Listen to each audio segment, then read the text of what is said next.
जी sir, परिचय देते हुए ये बताइए जो कल अधिवेशन हुआ है, उसके संबंध में चुनाव चुनाव हुआ है, उसके संबंध में किस तरीके का चुनाव और क्या-क्या मांगे आपने रखी थी? मांगे तो आप रखेंगे। हम लोग अभी हमारा जो है नई यूनियन गठित हुई है। अब इसके पहले ये बैठक की जाएगी। उसके बाद जो है हम लोग शपथ ग्रहण समारोह होगा उसके बाद जो है जब हम अपनी मीटिंग करेंगे उसमें ये मांगे हम लोग रखेंगे। जी, क्या मांगे हैं वैसे आपकी? हमारी मांगे हैं, पहली बात तो हम लोगों को वर्ष 2018 से जो है डीए नहीं मिला है और महंगाई भत्ता मतलब 2018 से हमको नहीं मिला है और 7वां वेतनमान नहीं मिला है और छठे वेतनमान भी जो है हमें अधूरा पाट दिया गया है। उसमें एसीबी का लाभ नहीं मिला अभी तक। तो एसीबी का वो है और महंगाई भत्ता है। यहाँ कर्मचारी नहीं है और काम ज़्यादा है। अब एक आदमी जो है 10-10 पटल का काम कर रहा है तो कर्मचारी नहीं है। समस्या बड़ी विकट है। अच्छा, ये जो सारी समस्याएं हैं, इस संबंध में आपने पहले किसी से वार्तालाप की? हाँ, इस संबंध में बहुत से पत्राचार पहले पुरानी यूनियन कर चुकी है, बहुत से कर चुकी है, लेकिन कोई शासन या बगैर शासन के तो यहाँ कुछ होता नहीं है। शासन से अनुमति बहुत ज़रूरी है। तो शासन अनुमति भी नहीं देता है और काम भी कहता है करते रहो। तो कहाँ ये सब तब नहीं हो पाता है ना कि अगर करते भी रहो और कर्मचारी है नहीं और कर्मचारियों को जो है आप महंगाई भत्ता भी नहीं दे रहे हैं और छठे वेतनमान में जो है एसीबी का लाभ था वो भी नहीं दिया। 7वां वेतनमान हम लोगों को नहीं मिला है। तो एकदम बढ़ती महंगाई में जो है कि सब अल्पसंख्यक कर्मचारी हैं समझिए, तो इसमें जो है बड़ा मुश्किल हो रहा है। जैसे आपकी मांगों को अगर नहीं पूरा किया जाता है तो क्या करेंगे आप? इसके लिए दबाव बनाएंगे। अब शासन में है या फिर प्रबंध निदेशक महोदय, इनसे जो है विनती की जाएगी। अगर नहीं मानते हैं तो कुछ नहीं तो फिर और भाई माननीय उच्च न्यायालय उसमें भी हम लोग जा सकते हैं। उसके लिए और भी चाह रहे हैं तो विकल्प तो हैं काफ़ी। कितनी पुरानी है आपकी यूनियन? हमारी यूनियन 74 से मान्यता प्राप्त है। अच्छा जी, नाम ज़रा बता दीजिए आप।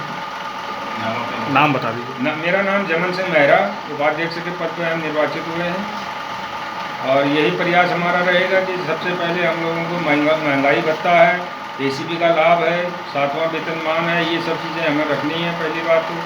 और दूसरी चीज़ जो है कर्मचारी जो है नहीं बचे हैं। हमारे यहाँ भी गेहूँ खरीद शुरू होने वाले, मतलब इस समय बता रहे हैं कि 150 सेंटर पूरे उत्तर प्रदेश में जो है खोलने के आदेश हुए हैं। कर्मचारी नहीं हैं और उसको जो है बड़ा टेक्निकल इशू है उसमें जो है कि कैसे कैसे कहाँ से आदमी आएंगे, क्या होगा और सब पर दबाव है। कर्मचारी को ऊपर भी दबाव है ज़्यादा काम। एक कर्मचारी जो 2-2 गोदाम 3-3 गोदाम का चार्ज लिए हुए है। कर्मचारी की कमी की वजह से जो है बहुत परेशानी हो रही है। जैसा कि आप उपाध्यक्ष पद के लिए जो है चुने गए हैं, ऐसे में आप अपने सहयोगी और कर्मचारियों के लिए क्या कहना चाहेंगे? हम यही कहना चाहेंगे मिल बांट के जो है आपस में काम किया जाएगा और प्रयास करेंगे सब लोग मिलके। अभी हमारे अध्यक्ष जी नहीं है, महामंत्री हमारे हैं, सब पूरी टीम हमारी है। इसमें जो है सबसे सहयोग लिया जाएगा, कर्मचारियों से भी सहयोग लिया जाएगा। नहीं होगा तो माननीय उच्च न्यायालय या कहीं और जाने की आवश्यकता पड़ी तो वहाँ भी जाएंगे क्योंकि वो अंतिम विकल्प है। ठीक जी सर, क्या कहना चाहेंगे आप जो कर्मचारियों की समस्याओं पर? मैं आपके चैनल के माध्यम से अपने जो नवनिर्वाचित कमेटी गठित हुई है सबको मैं बधाई देता हूँ और संगठन के अनुरूप मैं अपेक्षा भी करता हूँ कि जो हम लोगों ने कार्य किए हैं, आप सभी जानते हैं कि 2 साल से गुजर गया कोविड में, ठीक है, फिर भी पत्राचार के माध्यम से अपनी समस्याओं को सभी से अवगत कराया जाता रहा। कुछ कमियां, सबसे बड़ी कमी हमारे यहाँ जो हमको बची हुई, कहीं न कहीं हम लोगों के कमजोरी सामने आई थी कि जो संघ का परिभाषा है उसके अनुरूप हम लोगों ने काम नहीं किया, ठीक है। लेकिन मैं अपेक्षा करता हूं कि जो नई कार्यकारिणी गठित हुई है वो विधिवत ढंग से सबको साथ लेके सबके साथ काम करके और कर्मचारियों की भला करेगी। और चूँकि मेरा कार्यकाल 2 साल से कम रह गया था, इसलिए मैं यूनियन के विधान के अनुसार मैं चुनाव नहीं लड़ सकता, इसलिए मैं अपने को विड्रा किया था। और सबसे बड़ी हमारे यहाँ दिक्कत जो कर्मचारियों की उपाध्यक्ष ने बताया कि कर्मचारियों की कमी की वजह से हमारी बैलेंस शीटें जो है अपडेट न होने की वजह से, और इसमें कहीं न कहीं शासन प्रशासन और हमारा निगम प्रबंधन भी लगा हुआ है इसमें, जो जिसके वजह से जो हमारी एटीएम नहीं हो पाई और हमारी बैलेंस शीटें अपडेट नहीं हो पाई, और शासन बार बार मांगता रहा कि जो है आप बैलेंस शीट दीजिए, मैं आपको डीए और सब सारी सुविधाएं अमल कराऊंगा। लेकिन कहीं कहीं इसके लिए दोषी प्रबंधन तो है, हमारा प्रबंधन मैनेजमेंट जो है इसका सबसे बड़ा कारण रहा है एक कि एटीएम न होना, चाहे हमारे अध्यक्ष नहीं हो चाहे प्रबंध निदेशक रहा हो, तो कोई भी रहा हो, लेकिन इसका मेन कारण यही रहा कि हमारा बैलेंस शीट न अपडेट होना। निगम स्तर से हमारी बैलेंस शीटें अपडेट है, लेकिन एटीएम न होने की वजह से जो पेंडेंसी पड़ी हुई है इसकी वजह से हमको लाभ नहीं मिलता।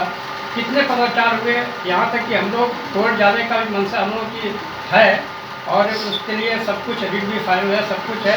तो मैं अब हमारे जो नए नवनियुक्त कार्यकारिणी है, मैं उनके माध्यम से, आपके चैनल के माध्यम से मैं उनको कहना चाहता हूँ कि जो है अब हर तरह से प्रयास होना चाहिए। हम आपके साथ हैं, कहीं से भी अलग मत समझिएगा, जब भी हमको हमारी आवश्यकता होगी मैं आपके साथ हूँ और मैं हर तरह से मदद करने को तैयार हूँ। जयपुर महामंत्री।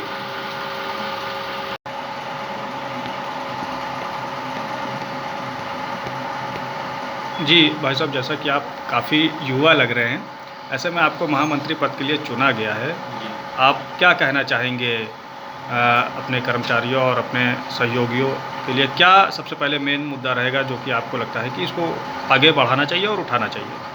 सबसे पहले तो मैं आपके चैनल के माध्यम से अपने कर्मचारी साथियों को धन्यवाद देता हूं कि निर्विरोध निर्वाचित हुआ, तो कोई अगेंस्ट में खड़ा नहीं हुआ, तो इसमें निर्विरोध निर्वाचित हो गया।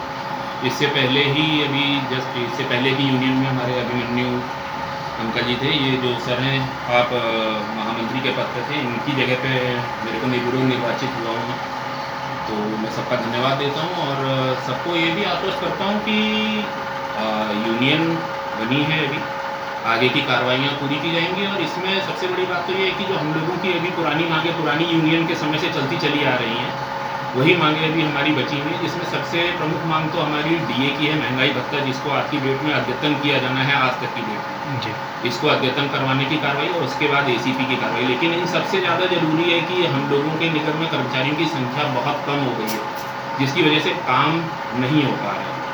तो मैं ये चाहूँगा कि इन सब कामों के साथ साथ जिसमें एक कार्रवाई चल रही है, हमारी शासन से पत्राचार भी चल रहा है, मृतक आश्रित कर्मियों के जो मृतकों के आश्रित हैं उनको क्या नाम कहते हैं निगम में लिया जाए, ताकि कम से कम संख्या में अगर बढ़ोतरी होगी तो काम की गुणवत्ता में अपने आप ही बढ़ोतरी होगी। क्योंकि जब आदमी तो काम कहाँ से होगा, हमारे पास इस समय कुल मिला के 15 जिलों में और एक स्टेट गैस एजेंसी में काम है, जिसमें कुल हमारे 258 से 250 और 258 260 कर्मचारी केवल रह रहे हैं। जी। और उसमें 4th क्लास, क्लास 3 के ही कर्मचारी हैं। तो जैसा कि कर्मचारियों की कमी होने के कारण आपके सामने कठिनाई भी काफ़ी आती होगी? बिल्कुल बिल्कुल कठिनाई है। आप यहाँ जिस जगह प्रांगण में बैठे हैं, ये मुख्यालय का प्रांगण है, यहीं पे आप देखेंगे तो जहाँ पे पहले कभी आज से 4-5 साल पहले या 6 साल पहले की बात थी तो यहीं पे 150-200 कर्मचारी थे। आज की डेट में गिनती के कर्मचारी रह गए पूरे मुख्यालय में, और एक पटल सहायक पे कम से कम 4-5, जैसा कि अभी उपाध्यक्ष महोदय ने बताया कि 4-5-10 पटलों तक का काम है। एक कर्मचारी जो मुख्यालय पे कार्यरत है उसके पास जिले का भी काम है, वो जिला में जिला प्रभारी को भी काम देख रहा है, जिला प्रबंधक के रूप में, प्रबंधक लेखा के रूप में भी काम देख रहा है। यहाँ पे मुख्यालय के भी कुछ ना कुछ पटल उसके पास हैं। उसके अलावा बंद जनपदों का काम है, जो हमारे जनपद बंद हो गए कर्मचारियों की कमी से। तो वही है कि सबसे पहले तो मृतक कर्मचारियों के जो आश्रित हैं उनको नौकरी में लाया जाए, इसके लिए ही पूर्ण प्रयास रहेगा। और उन सबसे पहले जो हमारे वर्तमान कर्मचारी हैं उनके लिए डीए को अद्यतन किया जाए 2018 से, जो आज तक नहीं लगा है। और उसके अलावा एसीपी का काम है, छठे वेतनमान का एरियर एक है हमारी एक मुख्य मांग है, और इसके लिए कर्मचारी साथियों का सहयोग उसकी भी अपेक्षित है, वो अपेक्षित रहेगा। उसके अलावा अगर काम हो जाता है तो बहुत अच्छी बात है, क्योंकि शासन से पत्राचार करके ही हो जाए तो अच्छी बात है, वरना उसके आगे के लिए फिर न्यायालय के भी दरवाजे खुले रहेंगे, या फिर कोई अन्यथा अलग कार्यवाही जो करनी होगी उसके लिए यूनियन बैठक करके उसमें। जी भाई साहब, नाम बता दीजिए। संदीप सिंह बिष्ट, महामंत्री के पद पे इसमें निर्विरोध निर्वाचित। ठीक है जी मैम, जैसा कि आप संगठन मंत्री है, ऐसे में आप अपने संगठन को किस प्रकार के सजो करके और रखेंगी और क्या कहना चाहेंगी संगठन के लिए?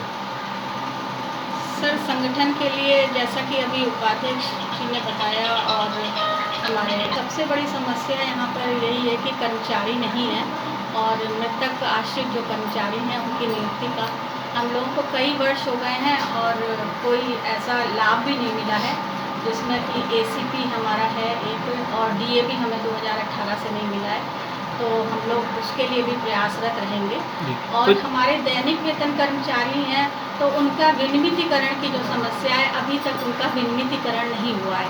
तो उसके लिए भी हम लोग मिलकर सबको संगठित करके मेरा ये भरसक प्रयास रहेगा कि नगर निगम के जो भी कार्य रुके हुए हैं उनको पूरी तरह से करें। देखा जा रहा है कि मैम कि महिला को शक्ति का रूप भी कहा गया है। ऐसे में आप अपने संगठन को एकत्रित करके और उनकी मांगों को लेकर के अधिकारी शासन प्रशासन में आवाज़ अभी तक के क्यों नहीं उठाया आपने, या उठाया है? नहीं, उठाई गई आवाज़ तो उठाई गई, लेकिन वहाँ तक मतलब ऐसी कोई सुनवाई नहीं हो पाई, जिससे कि अब हमारी नई कार्यकारिणी फिर से गठित हुई है, और अब पूरा भरसक प्रयास रहेगा कि जहाँ स्तर तक हम पहुँच सके, और उतनी दूरी के बाद अब कुछ दूरियाँ कम रह गई, तो उसको अब पूरा करने के लिए हम लोग भरसक प्रयास करेंगे। ठीक। अर्चना पांडे, संगठन मंत्री, स्टेप को इम्प्लाई।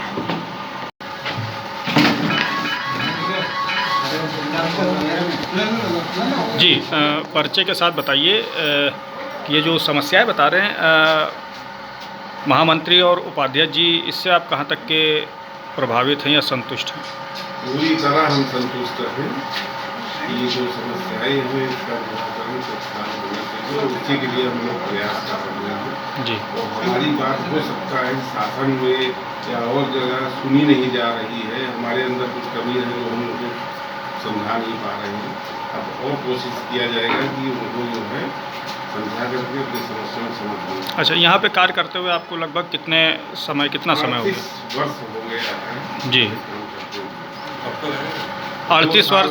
जी। 2 साल अभी और सेवा है। पहले की अपेक्षा और आपकी अपेक्षा जो है आपको क्या देखने को मिल रहा है? मतलब पहले ज़्यादा सुविधाएं अच्छी थी कि अब सुविधाएं ज़्यादा अच्छी हैं जो आप लोग को दी जाती हैं? सुविधाएं तो खैर अब जो है अब तो कमी हो रही है, सुविधाएं तो मिल नहीं रही है। पहले भी समस्याएं थी, बहुत ज़्यादा अपडेट नहीं रहा है, लेकिन धीरे धीरे बढ़ती ही जा रही है समस्याएं। और हम ये चाहते हैं हमारी यूनियन का सबका साथ, सबका विश्वास और सबका काम अप टू डेट रहे। ठीक है, पर्चे बता। अजय मित्र द्विवेदी, गोसाध्वज। जी, आप किस तरीके से अपनी बातों को जो है रखेंगे अपने जो कर्मचारियों के सामने, अपने सहयोगी के सामने और शासन प्रशासन में? हम लोग बैठ करके आपस में पहले चर्चा करेंगे, मीटिंग करने के बाद फिर उस पर जो निर्णय लिए कि मीटिंग अपना पूरा जो हमारी यूनियन है उसका निर्णय जो कुछ होगा और प्रबंध तंत्र को शासन और प्रशासन दोनों जगह उसको भेजने का कोशिश करेंगे। देखा जा रहा है कि जो महामंत्री होते हैं, सचिव होते हैं, उपाध्यक्ष होते हैं, वो तो काम करने के लिए और वो कर्मचारियों की मांगों को लेकर के जो है अधिकारियों से बात करने के लिए तैयार तो रहते हैं, लेकिन जो उनके कर्मचारी रहते हैं वही हमेशा एंड टाइम पे पीछे हट जाते हैं। क्या आपके साथ भी ऐसे कुछ होता है? नहीं, अभी तक तो ऐसा कुछ नहीं है। हमारे यहाँ इस यूनियन के संबंध में कोई दिक्कत नहीं है। सभी लोग मिल बैठ करके पहले यहाँ पर मीटिंग हॉल में बैठ करके अपनी मीटिंग करते हैं, उसके बाद जो भी समस्याएं होती हैं कर्मचारियों को उनको लेकर के प्रबंध तक पहुँचाने का काम किया जाता है। ऐसी यहाँ कोई आपस में कुछ ऐसी दिक्कत नहीं है। पर्चे सर? विद्याधर शर्मा, कार्यालय सचिव।